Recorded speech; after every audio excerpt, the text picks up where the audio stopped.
Yes, folks. I'm Fred McMurray. It's 2 p.m. Pacific. It's Thursday. And we've had 25 seconds of applause, so this must be...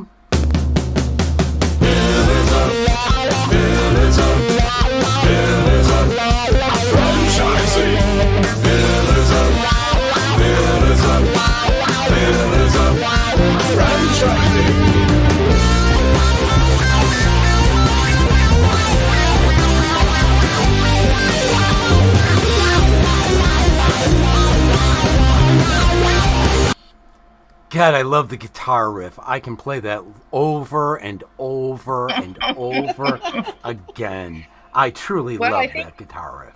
I think that you should have Markel's at your next rebirthday party on the beach and have him bring that guitar live. Yeah. Well, you know what's funny? My son is up for an award. We have these local NAPPY awards, and he's up for an award for being in a brass band on his trumpet and a folk punk alternative band for his guitar. Wow. Isn't that funny? Yeah, that's cool. Hey, so not only happy Friday Eve, but happy Memorial Day Friday Eve. I can't believe it's already Memorial Day. I don't know what happened in May. No, me either. Yesterday was high school graduation. The week before was 8th grade graduation. It's barely, Chicago's had maybe 2 weeks total in the whole month of May that have had sun. Well, not even 2 weeks, maybe above 50. It's been miserable. Yeah. But enough about that. Let's get on with some business. Let's do. I'm excited about this show. It's somebody that you were kind of social media. Wait, time out before you get to the show. We have fireworks because, of course, we are welcoming a new member resource. We are. If you had just told us, we would have planned and queued that whole thing up. Yeah, well, it took me by surprise. So, whatever. Okay, well, okay. Would you like to do that introduction then from afar?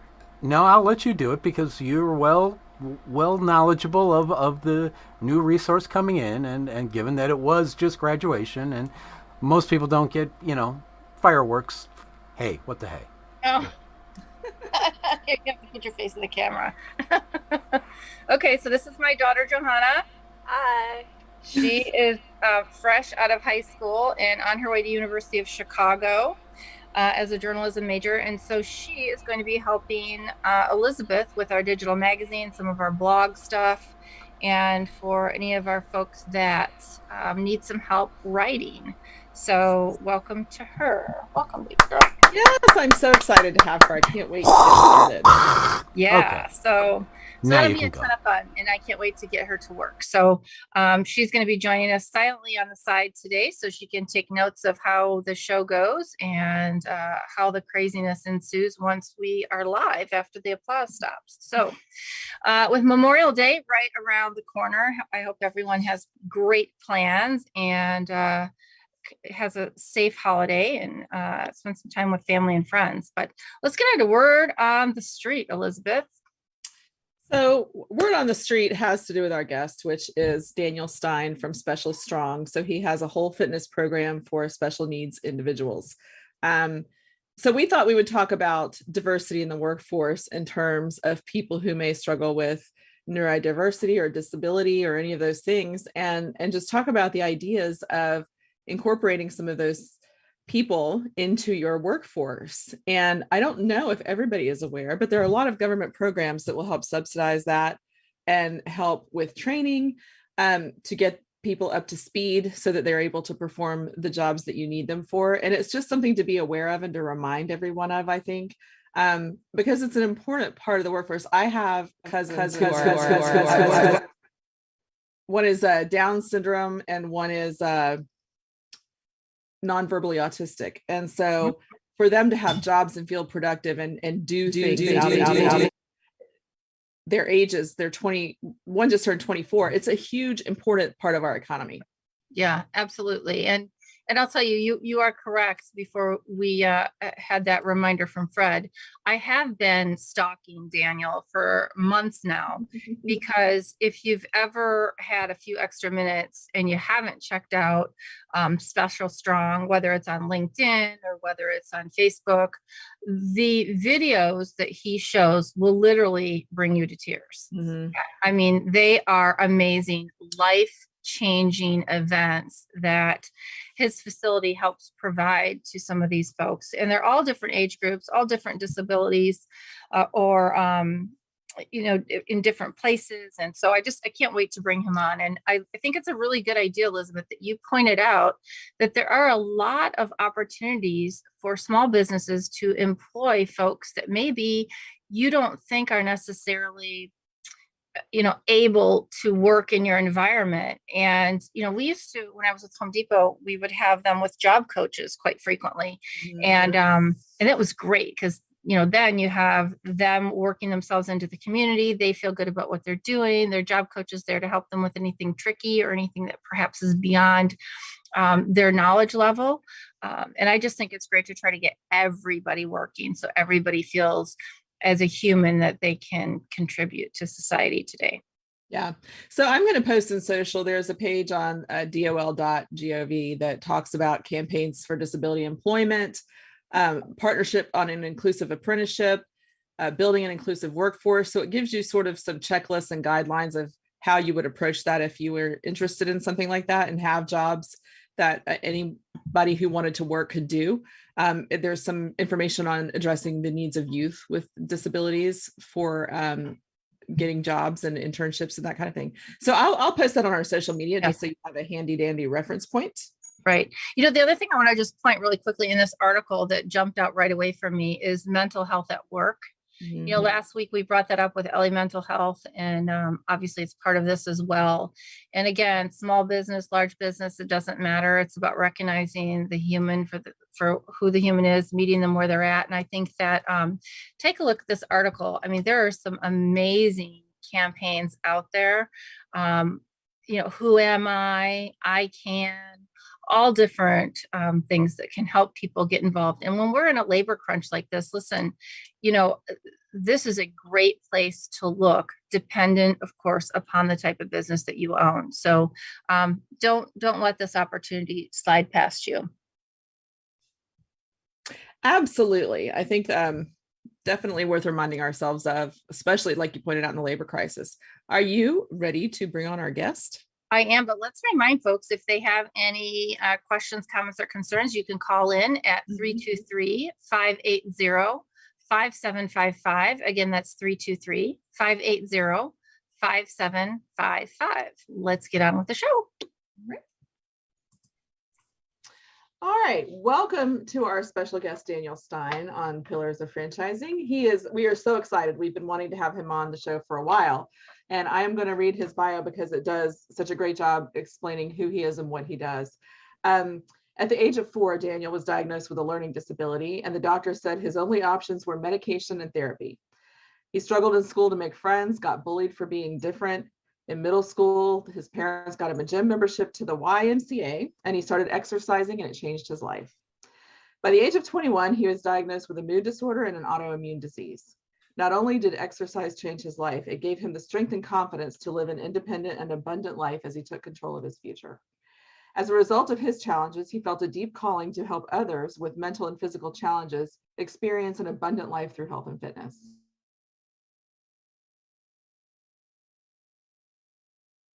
She froze. Okay, yeah, I didn't know if that was me. Since we're frozen, I'm gonna grab something real quick. Yep.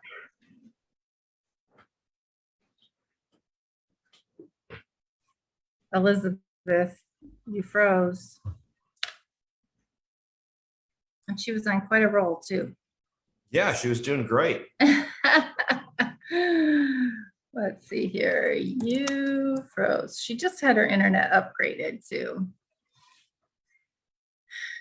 That's okay. It happens to me. It's weird in our office. I can't figure it out, but anytime somebody else comes into the office that has another building, when they connect to the internet, for some reason mine gets shut off. I don't understand that. It always happens at the worst times. Like when I'm in a Zoom meeting, it never happens when I'm just browsing the web. It always happens when I'm in a Zoom meeting. So. Yeah. Yeah, I had it happen today when I went to I have a fleet. So I own a Molly Maid franchise. I have 4 territories and we have 15 cars. So at least, twice a month, I'm out getting new tags for whichever car is, due to be registered again. And today I had 3 and I went to the currency exchange and, the computers are down. Of course. I'm like, really? Like I've been driving around with these tags I've needed now for at least a month because I procrastinate. So now I have to go back again. But yeah, I have a son who is on the spectrum and he has ADHD and he had ODD. And boy, it's been a really tough last 13 years. Yep. How old is he now? He's going to be 14 in May. Got it. So, Is he medicated and everything? Yeah, when I resisted the medication for a very long time. Sure. Because they came up with.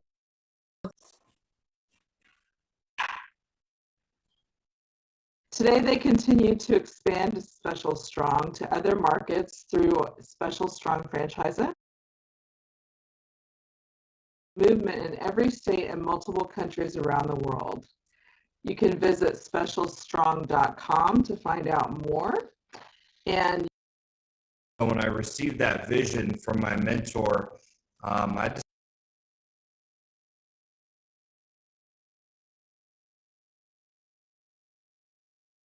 Hey, I just did Elizabeth, Jerry. How about you? I didn't, but I was really shocked when I looked up and saw that you and I were on the screen.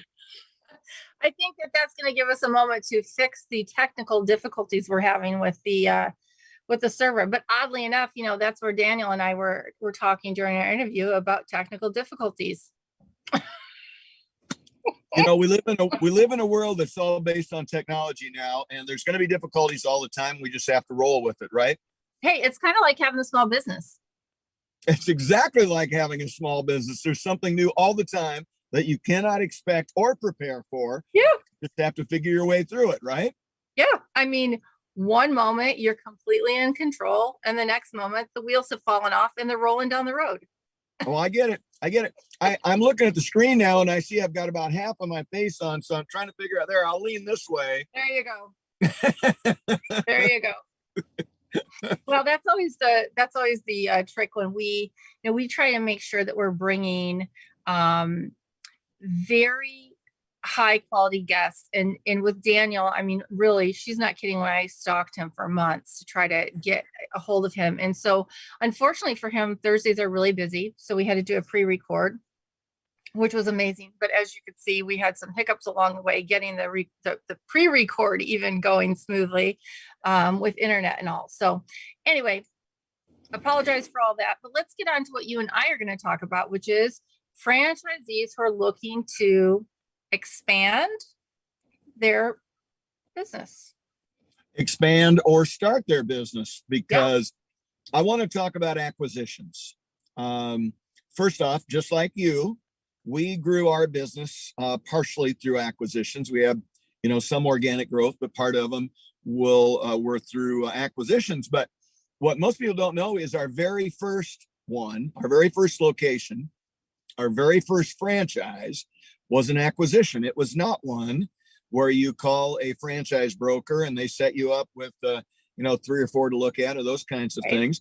We actually were approached by a business broker, which is different, but affiliated with a franchise broker. Mm-hmm. A lot of times business brokers will have existing franchises and maybe even new franchises listed, as well as, non-franchise businesses. So my point with all this is I want our listeners to understand, whether you're buying your first one or expanding, acquisitions is a great way to go. And I want to talk specifically for a minute about somebody thinking about buying their first franchise, and make sure that they don't overlook buying an existing one, because, you start looking at new ones, and every new one is going to have some ramp time. In other words, you're not going to break even for a while. That's right.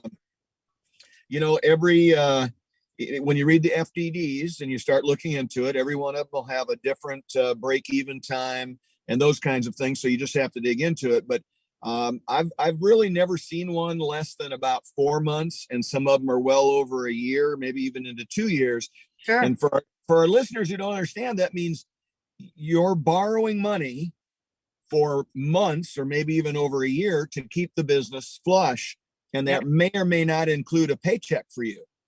So you need to be prepared when you're buying a new franchise. I always look.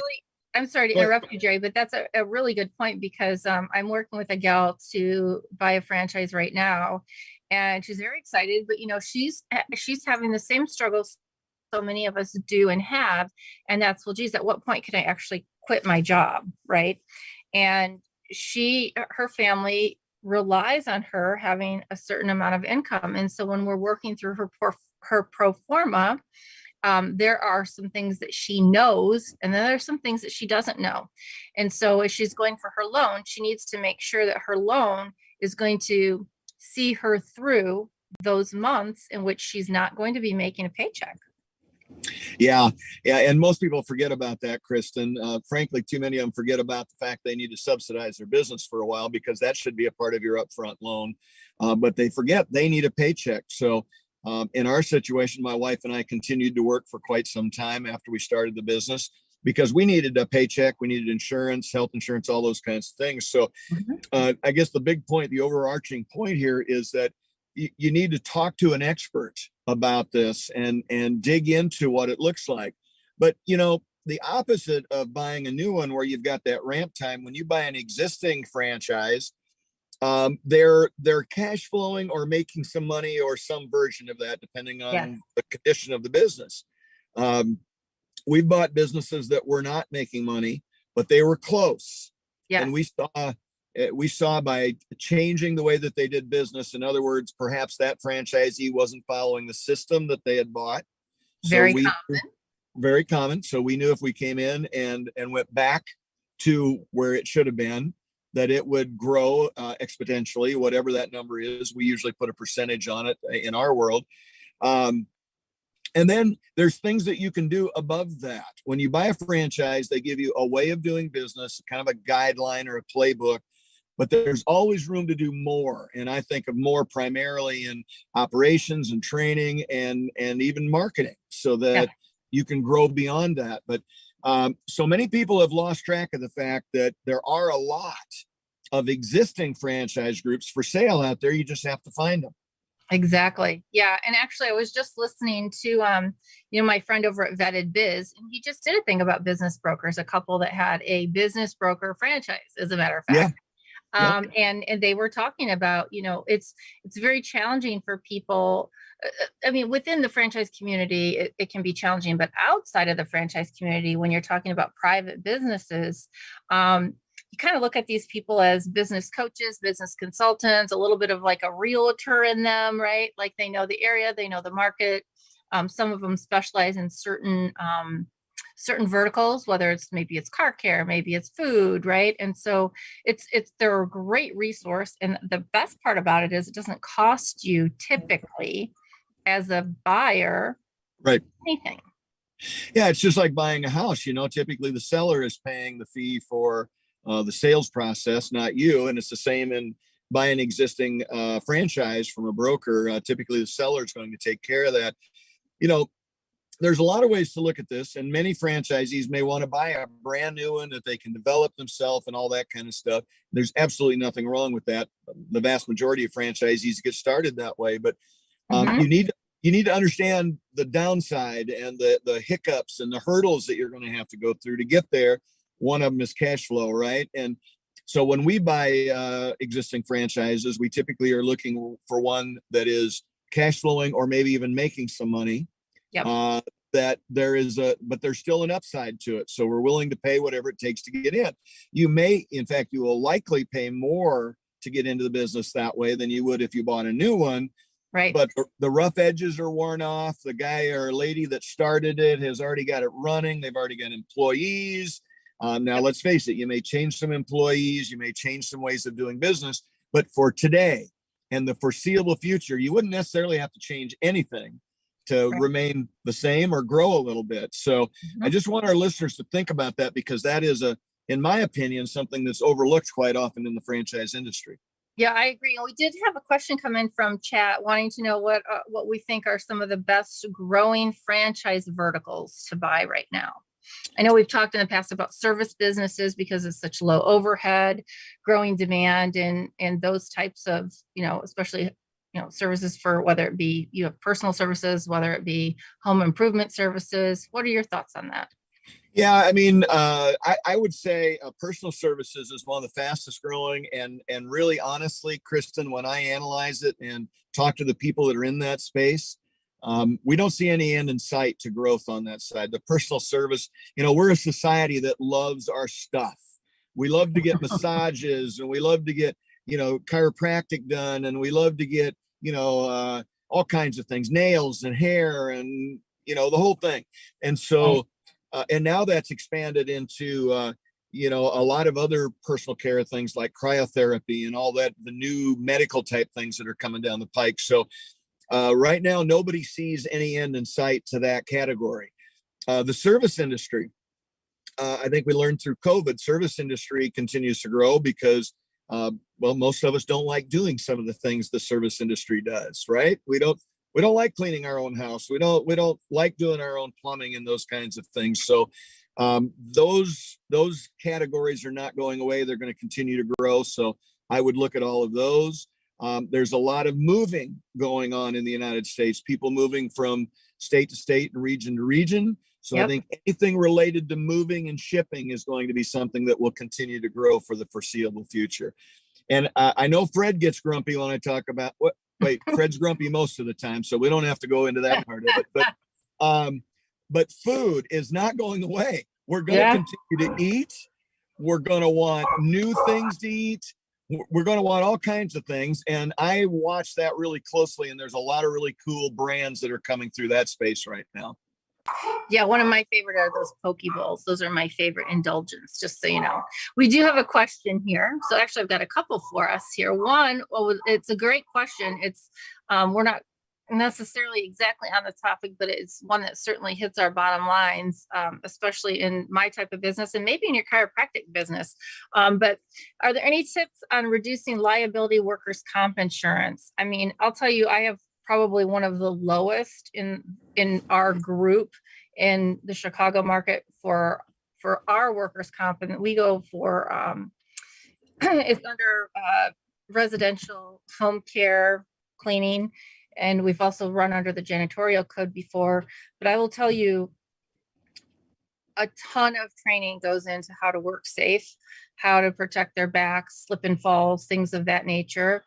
And making sure that you work with your employees. If they get hurt, go to them right away, find out what the problem is. Is it something that can be dealt with first aid versus, do they really need to go in an ambulance? I had a girl who really wanted to go or thought she needed to go in an ambulance. So we wound up laying out on the carpet doing a few yoga stretches. Next thing you know, we're up and walking out the door. And I thought, wow, well, that was not so hard, But again, those are situations in which you have the opportunity to do those things, and not all situations give you that opportunity. So yeah, but you started your conversation with this, Kristin.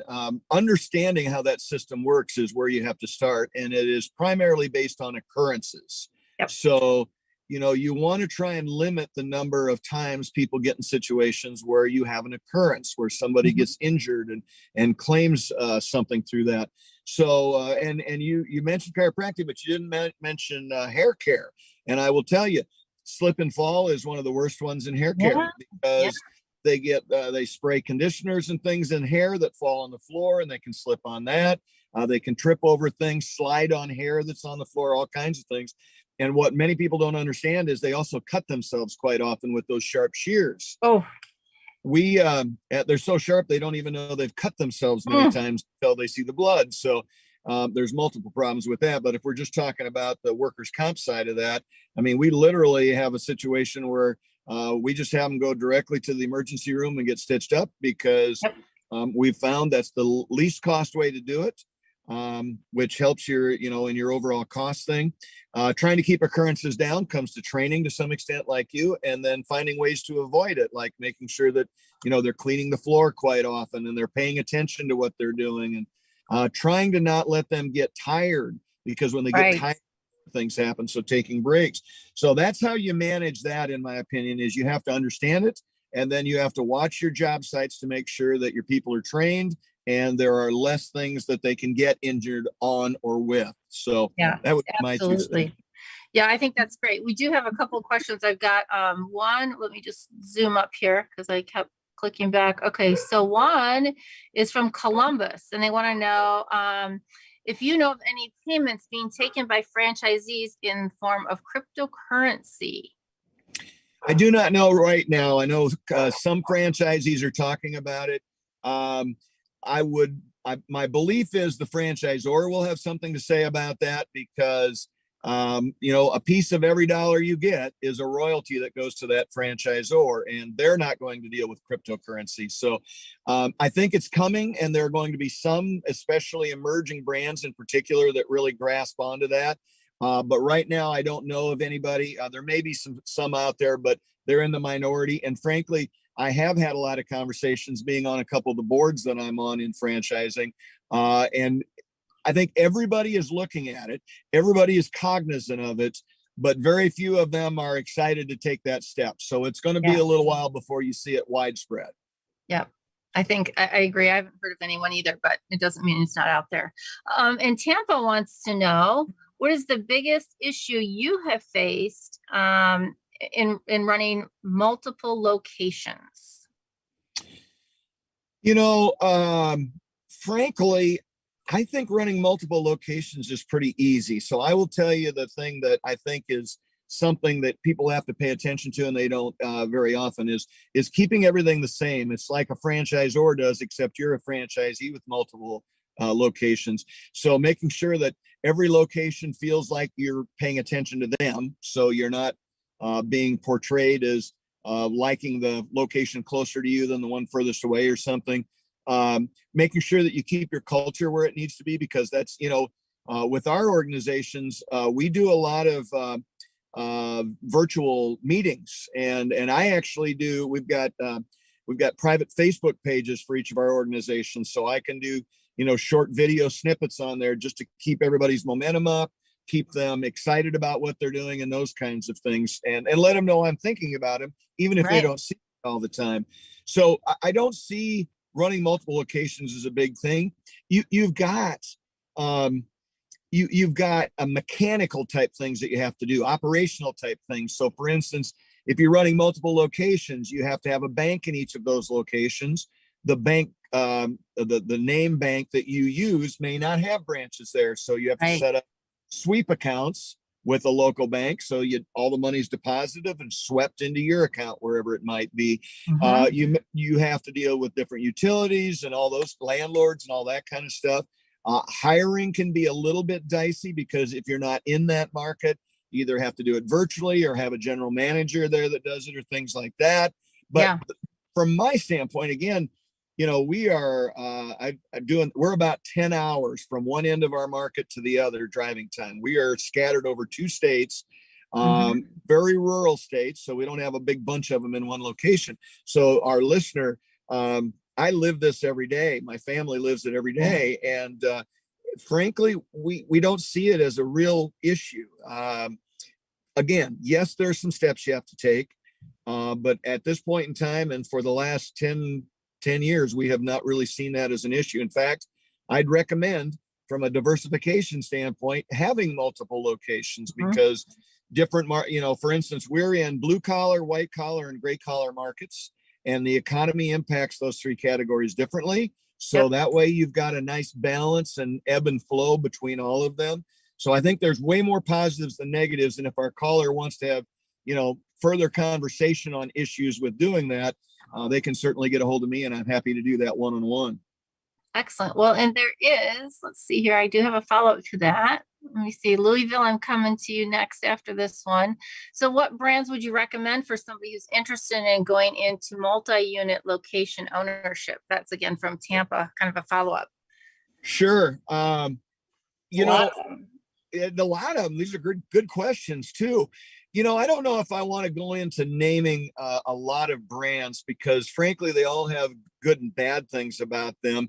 But one thing I would tell you is if you're going to be in multiple units, especially over a pretty large geographic area, try and buy into systems that need less of your one-on-one time. In other words, you don't have to be in that location very often. They kind of run themselves. So I'll give you an example. I mean, we're doing hair care, and we've got area managers across the 2 states that take care of a certain number of salons, so we don't have to be there all the time. So once you train those area managers and you have weekly meetings with them to go over what's going on in their business, their side of the business, it's pretty easy to run. Our chiropractic clinics kind of run themselves because we're dealing with some really top-notch professionals that would be running their own clinics sometimes. So that's easy. But if you get into some other brands where it's very labor intensive from the top end, from your level, it can be problematic. It can be time consuming. You can actually hold back the organization because you simply can't be in all places at all times. Yeah. So, rather than naming franchises, I would look at categories. I've got a good friend that owns, Smoothie King, and there are several great brands out there that compete with them right now. Tropical Cafe I'm seeing, and I just lost the name of another one, but there's 2 or 3 other really good ones out there. And those are things that, they don't take a lot of your time. If you've got a manager in them, they will kind of take care of themselves. So I would look at any brand, as long as the category itself takes less of your one-on-one time.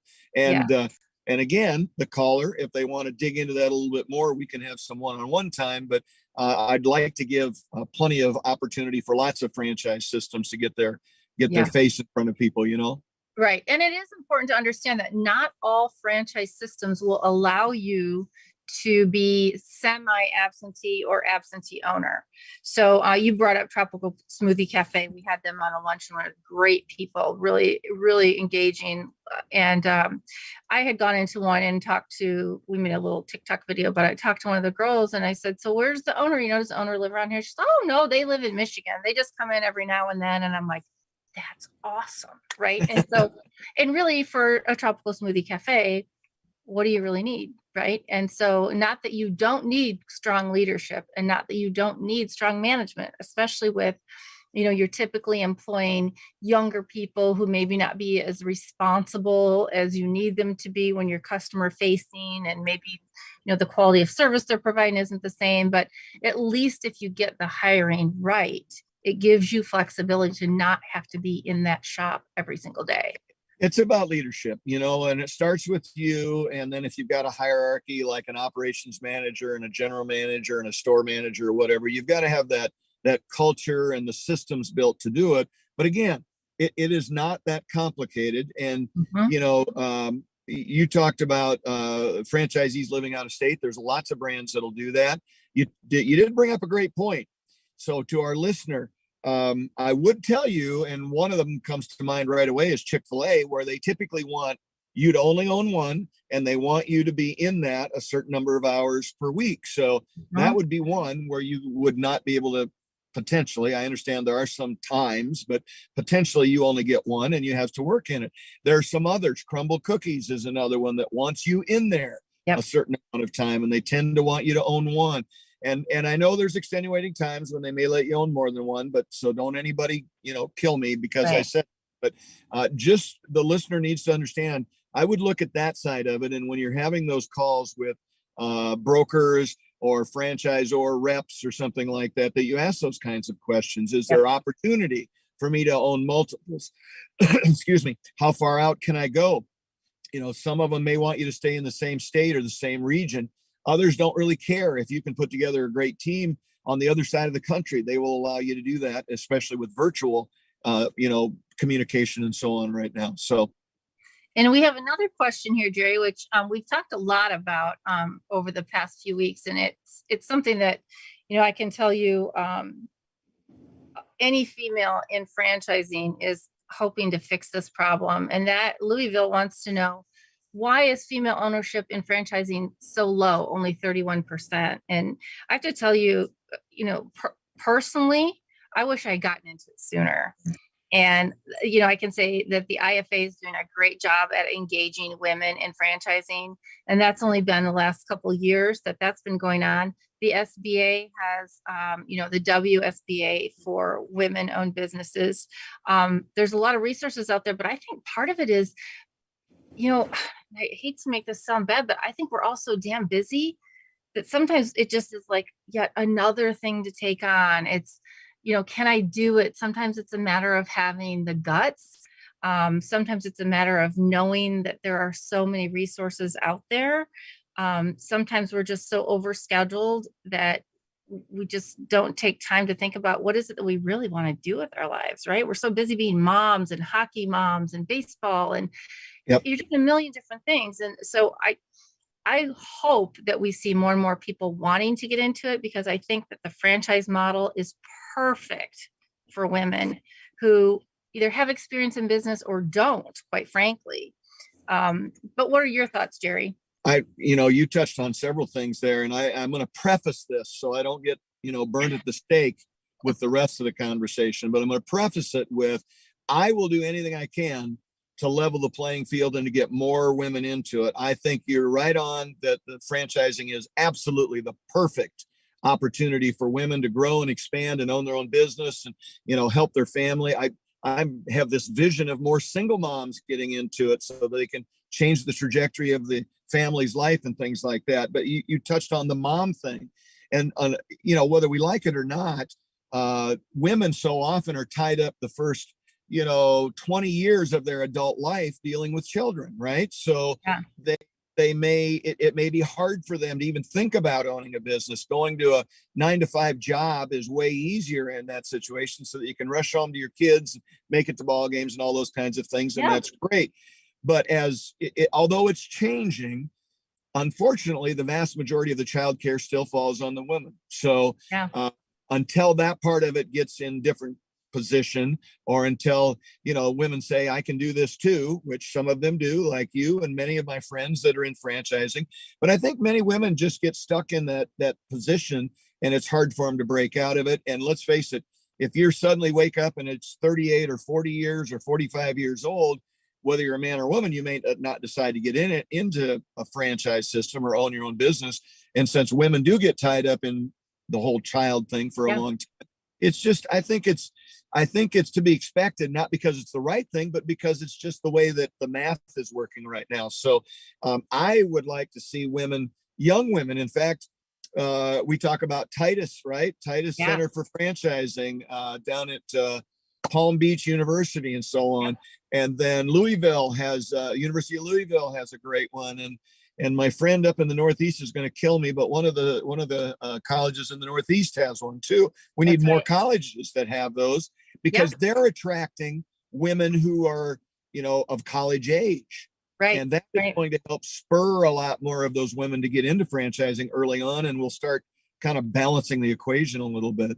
Yeah, I'll tell you, I know that there are a lot of groups out there that help support women who want to get into this. Funding tends to sometimes be an option for people, but I have to tell you, don't let it be. Feel free to reach out. Elizabeth and I this is kind of one of our hot buttons, and that's making sure that we can find resources for women. 2 weeks ago, we did the Women in Franchising episode. Take a listen to some of those, and you'll find people who, listen, I had no idea how we were going to do it. I just knew I was tired of balancing a demanding job, 2 kids. And then, of course, right after we bought my franchise, we closed, and boop, guess what? Baby 3's here. And so it's like, holy hell, what happened? But it can all be done. And there are some great home-based models for a woman who wants to get into it, but isn't sure how much she can commit, isn't sure how much time. It's just amazing. So please reach out. I don't want to cut you short, but we got a lot of questions coming in, which is great. One more point, and then you go ahead. First thing I want to tell you is, when I was doing my little soliloquy about women and childbearing, all that kind of stuff, I was watching Elizabeth because I didn't want her to be the one that kills me later on, right? But the other thing I'll tell you is, as we, the world understands the issue with getting more women into franchising. So I will tell you, virtually every funding group out there will do anything they can to try and help women find funding, and let's not say just women, but Yeah. any marginalized community, right? That's There right. are most of the funding groups out there are very cognizant of it. They're working towards it. So I would not want any of our listeners to hold back because of funding, because it's likely there is something out there that will help you with that. So Absolutely. let's get more women into franchising. I'm with you on it. Yep, absolutely. And Jerry, when you need local banks, the next question is, do you need different lawyers for each state that you're in? Well, maybe yes, maybe no, because we deal with a fairly large law firm in our state, in our city, and they've got each of the attorneys has a different specialty, and many of them are licensed in multiple states. So for instance, if you want to do business in your state and an adjacent state, a neighboring state, it's fairly likely your attorney or one of his attorney associates is licensed in that state and can take care of it for you. If you want to go 3 or 4 states over or a different region, then it's possible you will need a different attorney. But I would consult with my attorney first, because he's my trusted advisor. We talk about that all the time, and tell him the situation. He or she will help you on that. I'm going through that right now because of the clinic I'm buying where the person passed away. And we got a lot of attorneys involved in that because the widow and corporate and me and all that. So literally lean on your local attorney who you have a relationship with, tell them the situation, and they'll, and I did this in South Dakota. I asked my attorney if he could find me an attorney in South Dakota. Coincidentally, he went to law school with somebody from South Dakota. So, there are resources out there, so don't let it slow you down. That's awesome. And I have a question that came in from Minnesota. This is a good one. An old co-host used to ask, what are the first 3 items in the FDD you should read? And what does Jerry recommend to read first? Well, for me, first off, I hate FDDs because they're like 400 pages long, fine print, legalistic stuff. And I don't know if I understand some of them. I'll just be honest with everybody. But for me, the first 2 things that I look at, and I base everything else on this, because if those 2 are okay, most of the rest of it, they're not going to change, and I'll work my way through whatever the expectations are. I look at Schedule 19 because I want to see what the money looks like. Yes. I want to see the quartiles. I want to see, the worst performing ones and the best performing ones on revenue and profit and expenses and all of those kinds of things. And I want to look and see if they've had any lawsuits against the corporation and what those lawsuits look like. Because sometimes when a franchisor is starting up, there may be some discrepancies and there may be some lawsuits. And now it's 20 years later. And although they're still in the FDD by law, they really don't mean anything at this point in time. But if there was one last year or in the last 5 years where a franchisee or a group of franchisees sued the franchisor, I'm going to want to know more about that. And that's going to lead to some very pointed questions when I do, my discovery day or when I continue to work as I go through that. So for me, I look at those 2 sections. I look at the money section and I look at the legal section, and I read the rest of it or have my attorney do it or both of us do it or whatever. But I don't really get into much more detail after that because frankly, the rest of it is kind of, just boilerplate stuff. And I know for a fact the franchisor is not going to change that for me. So reading it so I know what's in it is important, but reading it so that I can try and get something changed is not of interest to me. So those 2 things, Kristin. Okay. I also there's a couple, one that has recently been of interest to me. Well, when I looked to buy a franchise, it was one of the factors that I opted out on a franchise. And that was item 8, which told me where I had to buy my supplies. And in this particular franchise, the reason that popped out is because in that particular franchise, it was an incestuous relationship in which all of my marketing had to go to one company who happened to be the brother of the founder and the CEO of the brand I was looking to buy. And so my FDD and my franchise agreement said, hey, you have to do direct mail and it has to be through this company. And oh, by the way, guess what? This company owner happens to be the brother of the CEO of the franchise brand. And I was like, no. Now they have since changed that, but that has really prompted me to look through that section. And then item 5 and 6, I tend to spend some time on with my folks that are looking to buy franchises too.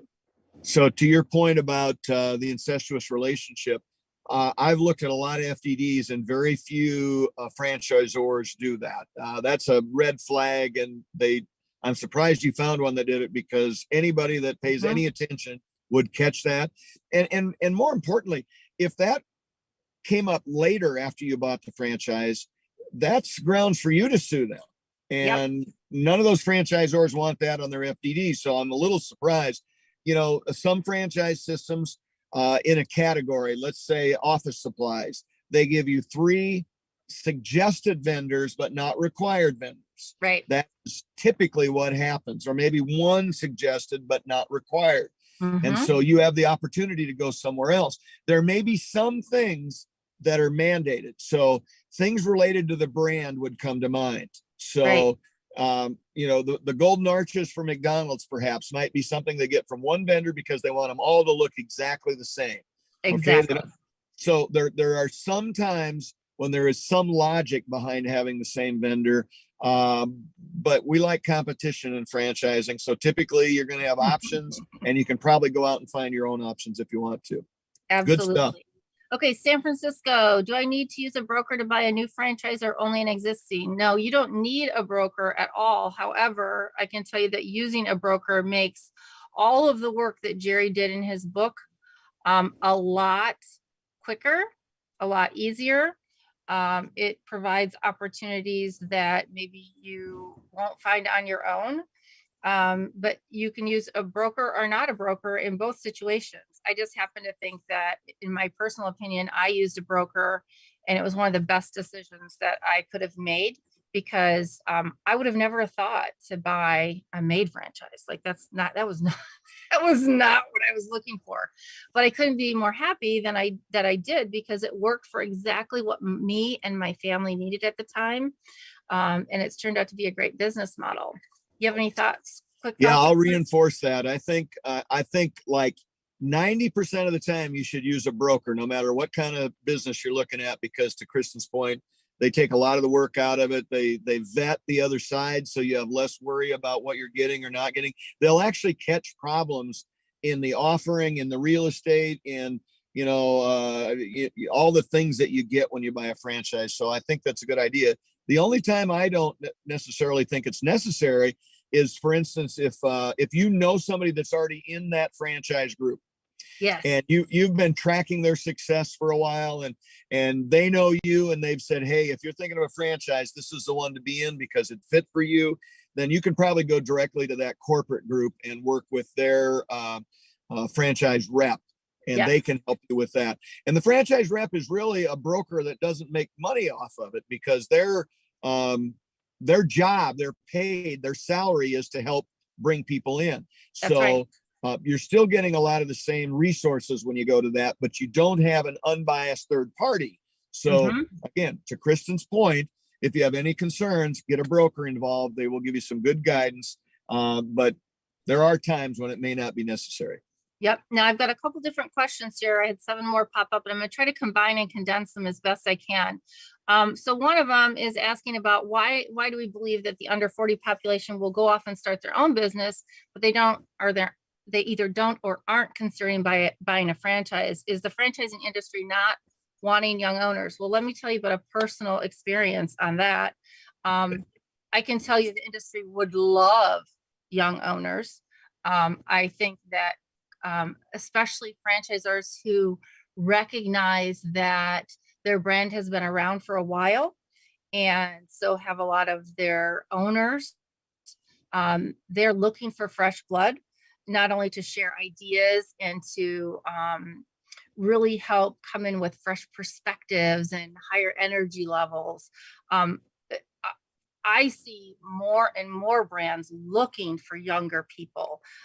Listen, I'm only 50, and I'm out of date on most all of the social media stuff compared to my 14 through 17-year-olds. Like, they know stuff I don't. And so I think there's a lot to offer for younger people. I would never say that the franchise industry doesn't want younger people. That is just not the case.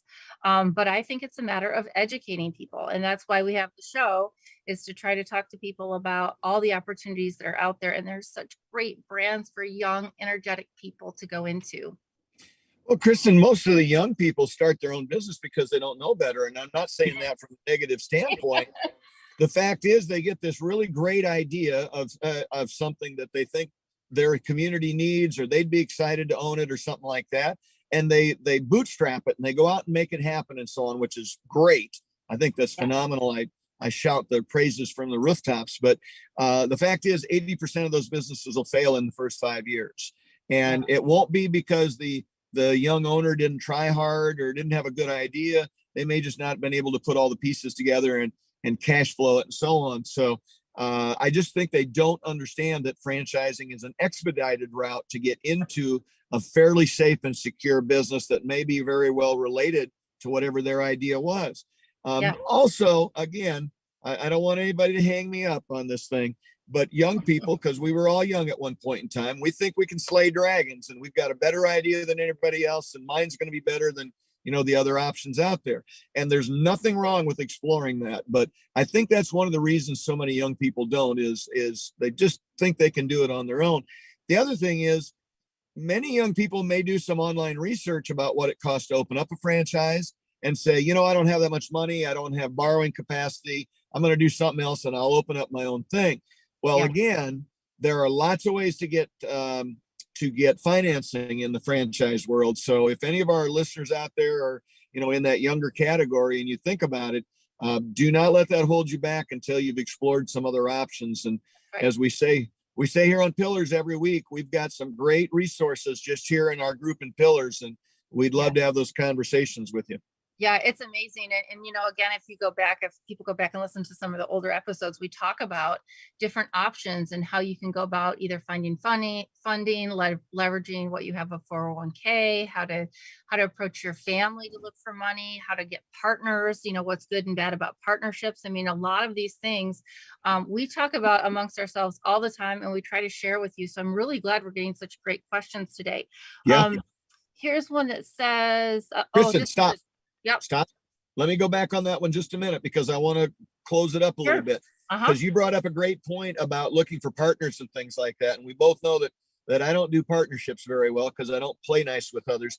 But the fact is, if you've got a young person out there that would like to buy a franchise and start their own thing when they're too young and don't have the bandwidth, the financial ability to borrow that money, for every one of those, there's at least one and probably like 5 people in their 40s or 50s who have a good job and want to continue at it, but would love to be a partner in a business. And they have the money and the borrowing capacity to partner with this person and maybe even mentor them a little bit. So, I mean, that's what I'm doing, right? In the joint, I've got Vinny. He's coming in to learn underneath me. He's going to slowly buy in, and then he's going to end up owning it someday. And there's a lot of those opportunities. So young people, keep that in mind. Yeah, absolutely. I'm in that frame of mind right now myself. So there's a lot out there. Again, reach out. This is a great one. Again, we've talked about this too. Can any attorney help, or should a person use a specialized attorney? I'll tell you, for 90% of the stuff, in my opinion, and I think you agree, Jerry, you need a franchise attorney for a lot of what you're doing. Not every attorney understands franchising.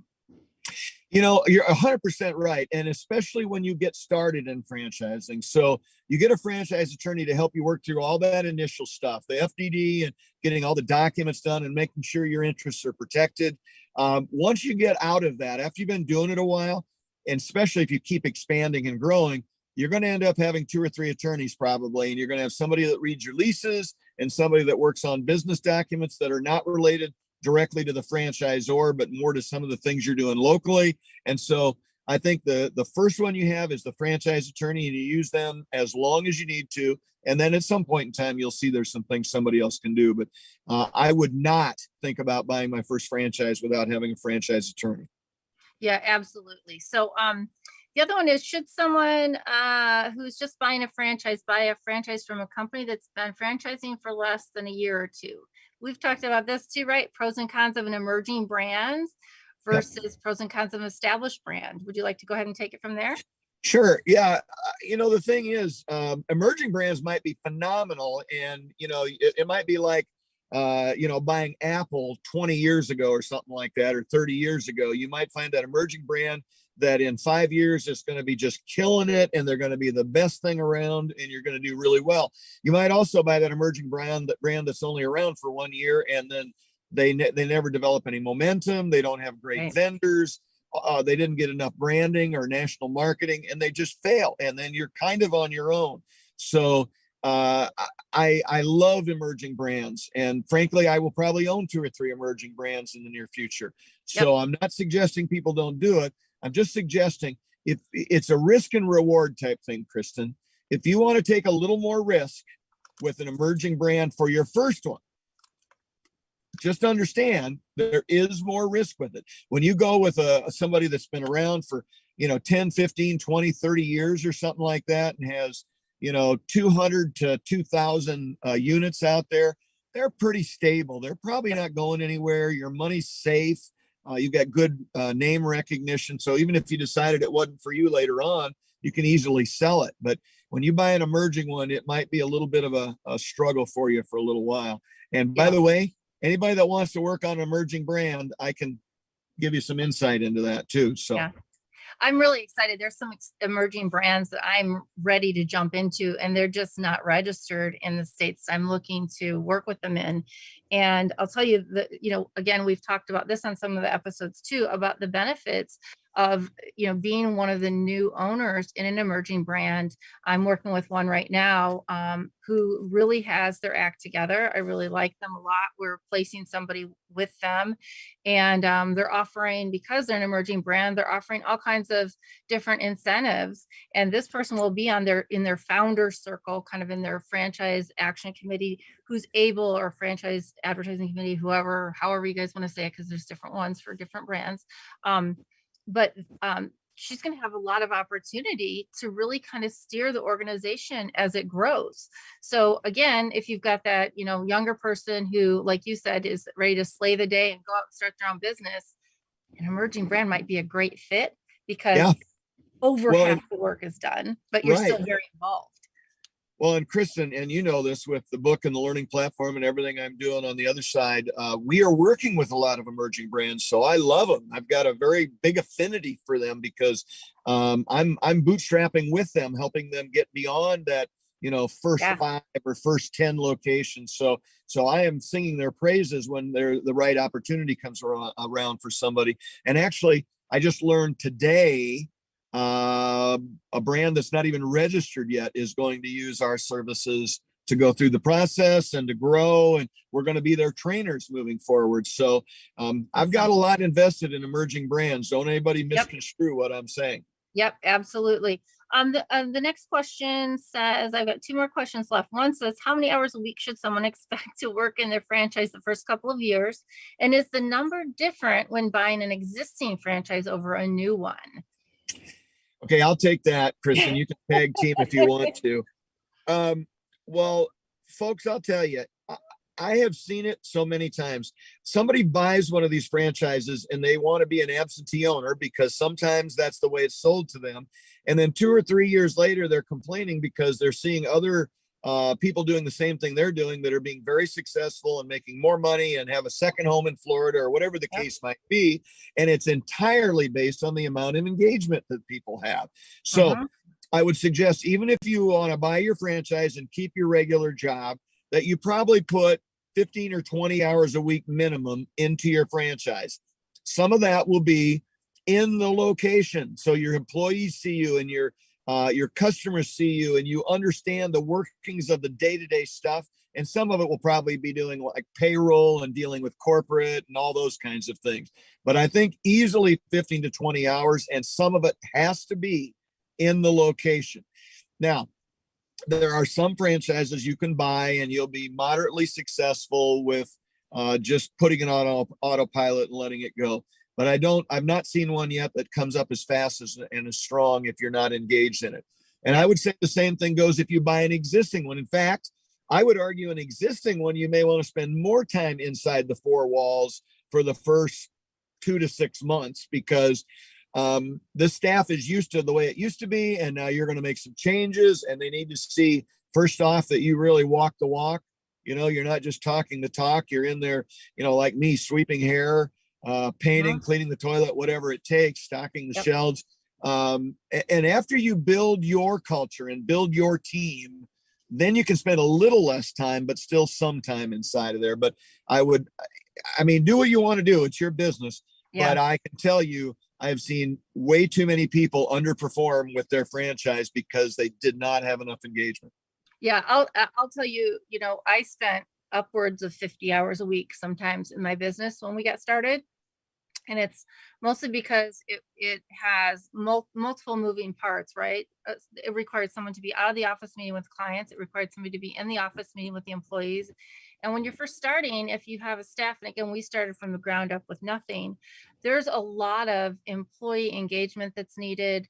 I wanted to make sure I understood as I hired people to help me build my business that I understood thoroughly every job I was going to ask them to do, because so many things. And again, it depends on your industry, right? Like Jerry didn't cut hair, so of course he's not going to have to be there making sure they know how to give a good haircut, right? But for me, I went out with my teams and I worked side by side with them cleaning to make sure that they understood not only were they following the procedures that Molly Maid had put together, but they were delivering to what my expectations were, which are a little different. They're a little bit harder to get to, right? And so I really think that depends on the business you have. It depends on who you are as a person. And it depends, as Jerry said, the culture that you want to build. And, to this day, my girls will know if there's a problem, I'll go out there, I'll grab a bucket and I'll be right there beside them, because I don't expect my employees to do anything I wouldn't do, nor do I expect them to deal with people who are abusive and anything like that. So I think it's all about how you want to set your culture and the type of business that you have. Yeah, and the other thing I would say, because I know some very successful franchisees, the largest franchisee in the Great Clips system has 86 locations, and she's like my sister. Another large one has about 46 or something like that, and I've met some people from the joint that have quite a few. And the bottom line with every one of them, they don't have to work anymore. They could retire somewhere at whatever age they are and never work. And yet every one of them is still working 30 to 50 hours a week. Now, they're doing it from nice places. They're doing it from the road. They're doing it nights so that they can be out golfing and fishing and laying on the beach during the day. So you have a lot of flexibility, but you're still putting hours in. Right. Absolutely. And the last question I had here was, where would you suggest, and we kind of touched on it, but is the best place to find a business partner? And I think talking to people who own businesses that you're interested in, right, is a really great place to start, especially once you get to know them and build a rapport. And, what do you have to say about that, Jerry? Well, networking for one thing, because no matter how young you are or what your jobs are right now, you've got relationships, maybe at church, maybe at the golf course, maybe, clubs you're in, all kinds of things. Network, because a lot of the people in those situations have always wanted to own their own business, but don't want to leave their job or can't, and let me tell you this, I've seen this more and more in the last few years.